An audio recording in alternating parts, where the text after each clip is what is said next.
Logging time to work items inside of Jira is outstanding because it lets you keep track of how long specific deliverables take.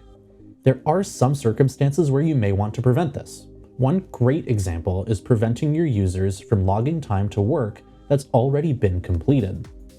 In order to prevent this, we can use Jira workflow properties and apply that to very specific statuses to prevent people from logging time when something is in that status. Let's take a look at how we can accomplish this. Here's an example software project where I've got work ranging in statuses anywhere from to do all the way to released.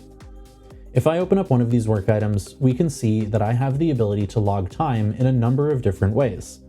The first option is using our more options here and then clicking log work.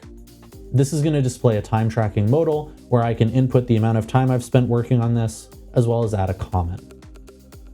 The second way I can log time is by using the work log tab in our activity section and then clicking the log time button down here at the bottom. This brings up that same pop-up. The third way is by scrolling here on the right and finding the time tracking area, where clicking the time logged area is going to bring up that same pop-up with the same options for tracking time. This is what I want to prevent. In order to do that, we're going to leverage Jira workflow properties. These properties are a number of different options that we can apply to workflow statuses or transitions, and they have varying effects.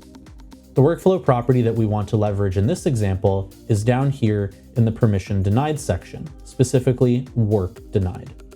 This property is going to prevent people from being able to log work on a specific item when it is in a particular status. In order to get this applied to our workflow, we're going to copy this property and go to our workflow. I want to prevent time logging when things are in the done status. So I'm going to click that status and come over here to the properties section.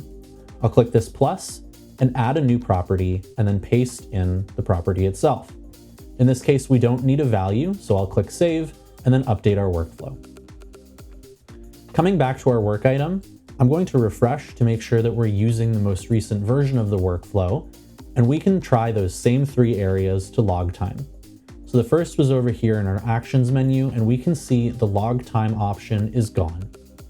The second area was the work log area in the activities section. Clicking this, we can see the log work button is also gone.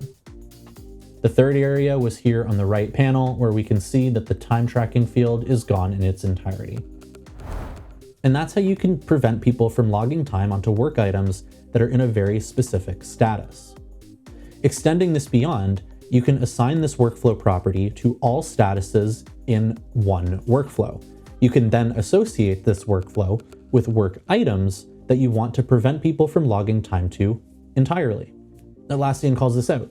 A great example is an epic, where instead of having people log time to the epic itself, you have them logging time to the child items, such as stories or tasks, instead. One thing to call out, if you are going to implement this, make sure you're testing it and make sure you're using it with discretion. Atlassian does warn you that this could potentially cause bugs, so try not to use it everywhere, but in those very specific circumstances, it can prove to be very useful. Have fun!